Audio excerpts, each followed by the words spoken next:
BTS army once again welcome back to the video.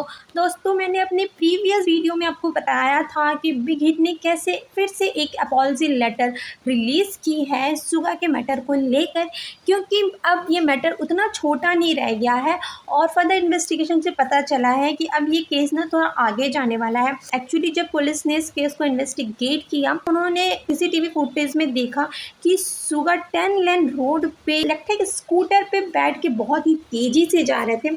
Actually सुगा और big hit ने जो term use किया था अपने लेटर में वो था किक बोर्ड।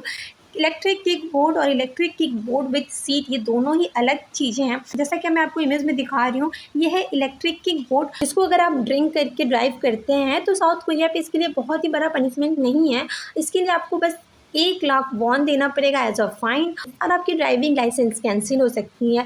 लेकिन अगर आप electric kick board with seat, यानी जिसे हम इलेक्ट्रिक स्कूटर कहते हैं, इसे ड्रिंक करके ड्राइव करते हैं तो इसके लिए कोरिया में अलग पनिशमेंट है। इसके लिए आपके ऊपर 10 मिलियन कोरियन वॉन का फ़ाइन लग सकता है। इसके साथ ही आपको 2 साल की जेल भी हो सकती है और आपकी ड्राइविंग लाइसेंस भी कैंसिल हो सकती है। अब केस में बात ये है कि क्योंकि बिग हिट ने अलग टर्म यूज़ किया था, जिसकी वजह से ये केस बहुत ही छोटा केस लग रहा था, लेकिन जब फुटेज सामने आई तो पता चला कि जो व्हीकल है वो तो दूसरा व्हीकल है, ना कि जो व्हीकल बताया जा रहा था। और इसीलिए ये जो केस है ना, अब इसके इन्वेस्टिगेशन का जो एंगल है वो भी चेंज हो चुका है। हालांकि अभी इस पर कोई फाइनल डिसीज़न नहीं आया है। इसके साथ ही सुगा अभी मिलिट्री में है, यानी कि वो मिलिट्री में नहीं है, वो पब्लिक वेलफेयर एडमिनिस्ट्रेशन में है।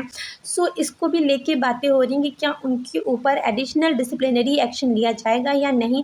हालांकि मिलिट्री मैन पावर ने या फिर मैं कहूँ मिलिट्री एडमिनिस्ट्रेशन ने ये कहा है कि ये इंसिडेंट तब हुआ है जब सुगा अपने काम को ख़त्म करके घर जा रहे थे, यानी कि वो ऑन ड्यूटी नहीं थे, इसलिए उनके ऊपर कोई एडिशनल डिसिप्लिनरी एक्शन या उनको कोई एडिशनल पनिशमेंट नहीं दिया जा सकता। लेकिन यही अगर सुगा मिलिट्री में होते तो उनको एडिशनल पनिशमेंट के लिए भी कोर्ट में जाना पड़ता, जो कि मिलिट्री कोर्ट होता, और वहाँ पे उनके ऊपर डिसिप्लिनरी एक्शन भी ली जाती। हालांकि अब इस केस में क्या होने वाला है ये नहीं पता, और सुगा के ऊपर कौन सा पनिशमेंट लगने वाला है ये भी अभी क्लियर नहीं है।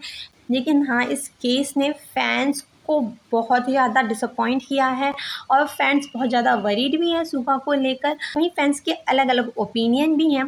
बहुत सारे फैंस का ये कहना है कि किसी भी इंसान से मिस्टेक हो सकती है और इस गलती को हम इतना बढ़ा चढ़ा के नहीं बोल सकते क्योंकि किसी को हार्म नहीं पहुंचा है।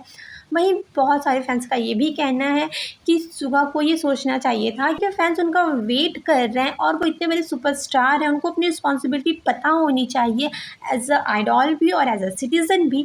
और क्योंकि हम उनके फ़ैन हैं, इसका मतलब ये नहीं कि हम उनकी गलत बिहेवियर को कवर अप कर दें। मुझे भी ऐसा लगता है कि फ़ैन होने का मतलब ये बिल्कुल भी नहीं है कि हम अपने आइडॉल के गलत बिहेवियर को कवर अप कर दें। लेकिन हाँ, अच्छी बात ये है कि इस वजह से किसी को कोई नुकसान नहीं पहुंचा है, तो मुझे भी नहीं लगता है कि बहुत ज़्यादा इस केस को बढ़ाना चढ़ाना सही नहीं होगा। लेकिन हाँ, जो भी डिसीज़न है, एक्शन है, वो लॉ के अंडर ही होना चाहिए, क्योंकि लॉ तो सबके लिए बराबर ही होता है। आप सबका क्या ओपिनियन है मुझे कमेंट सेक्शन में ज़रूर बताइएगा, और इस केस के जो फर्दर अपडेट हैं वो भी मैं आप सबके साथ जल्दी ही शेयर करूँगी।